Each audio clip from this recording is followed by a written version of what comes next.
Assalamualaikum, jumpa lagi dengan saya, Zain. Alhamdulillah sudah melakukan investasi melalui pembelian saham melalui platform SCF Syariah. Dengan berkembangnya usaha penerbit yang saya danai melalui pembelian saham, sekarang penerbit tersebut menawarkan investasi suku. Atas dasar masukan dari sahabat saya Nisa, saya juga perlu untuk memulai investasi pembelian suku untuk mendiversifikasi dan membagi resiko dalam portofolio investasi saya. Nisa juga mengatakan kalau investasi suku mengacu pada proyek-proyek pengembangan usaha tertentu sehingga relatif lebih singkat. Menurut POJK, jangka waktu investasinya maksimal 2 tahun. Mungkin ada baiknya saya juga mencoba investasi suku melalui SCF Syariah. Buat kalian para investor yang belum tahu apa itu suku adalah bentuk kepemilikan terhadap suatu aset dengan bukti kepemilikan berupa sertifikat, di mana investor akan memperoleh imbalan tertentu sesuai kesepakatan. Sedangkan aset yang menjadi dasar penerbitan suku terdiri atas aset berwujud seperti properti atau manfaat atas aset tersebut, jasa atau aset berupa proyek tertentu, dan atau aset dalam bentuk kegiatan investasi atau usaha. Mirip dengan obligasi ya. Memang apa sih bedanya dengan obligasi? Suku adalah bentuk dari obligasi syariah. Yang membedakannya adalah jenis transaksinya, perbedaan pada objek aset yang mendasarinya, dan hak serta kewajiban para pihak yang muncul dari jenis transaksi yang digunakan.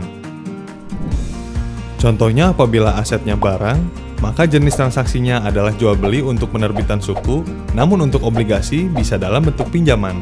Kalau dalam perihal hak dan kewajiban, pembeli suku membeli dalam akad jual beli, sewa, dan penyertaan modal. Sedangkan untuk obligasi adalah dalam bentuk pembayaran dan penerimaan bunga serta pokok pinjaman.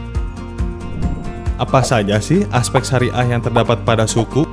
Berdasarkan fatwa dari Dewan Syariah Nasional, maka prinsip-prinsip syariah yang berkaitan dengan suku terbagi dalam 3 kategori, yaitu ketentuan-ketentuan syariah tentang emiten atau penerbit suku, prinsip-prinsip syariah tentang akad dalam penerbitan suku, dan prinsip-prinsip syariah tentang mekanisme penerbitan.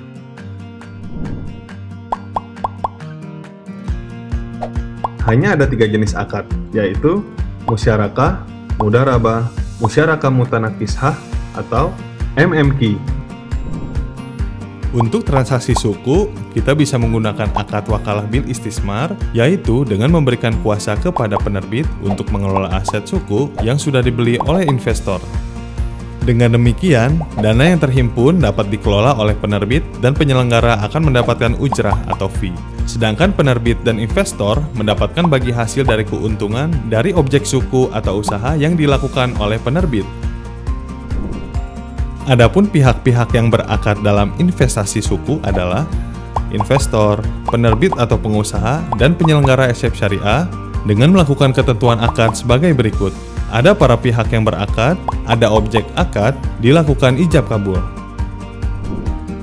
Bagaimana sih tahapan melakukan investasi suku? Apakah sama dengan proses seperti investasi saham pada SCF Syariah? Ya cukup mirip sih. Pada tahap pertama, calon investor suku melakukan pendaftaran di website atau aplikasi penyelenggara yang telah memiliki izin dari OJK.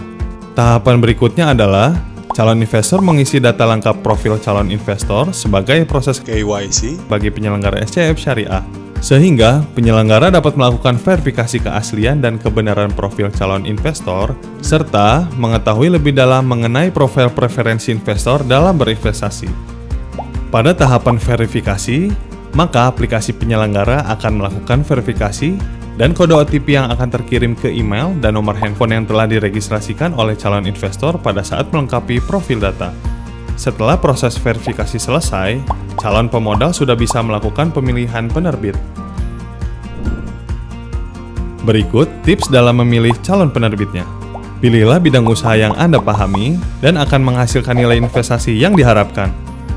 Investor dianjurkan untuk membaca prospektus penerbit atau laporan keuangan, kinerja perusahaan, dan proyeksi dividen.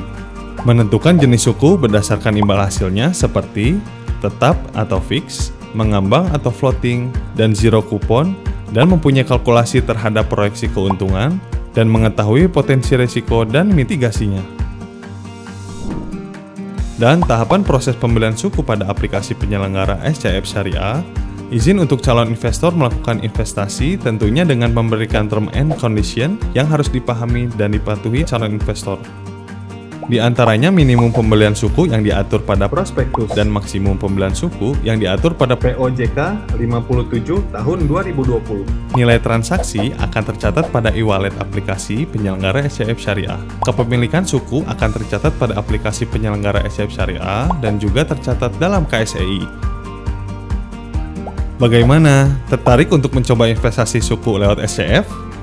Yuk, bareng saya dan Nisa mendaftarkan untuk menjadi investor suku di Securities Crowdfunding Syariah.